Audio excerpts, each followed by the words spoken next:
Hey guys, welcome back to TechMan. Today, let me show you how to redeem codes in Rise of Kingdom.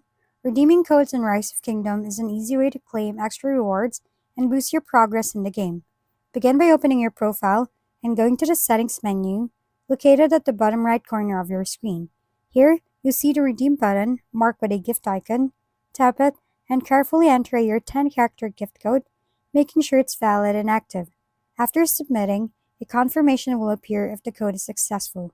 Next, check your in-game mail to locate the redeem rewards and press Claim to add them to your inventory. Keep in mind that codes often have expiration dates or usage limits, so it's a good idea to redeem them as soon as possible. Regularly checking for new codes ensures you consistently gain resources, items, or boosts, giving you a steady advantage on developing your city, training troops, and progressing faster in the game. If we've been helpful, kindly give us a thumbs up and don't forget to hit the subscribe and bell button for more contents. For any questions and suggestions, comment down below.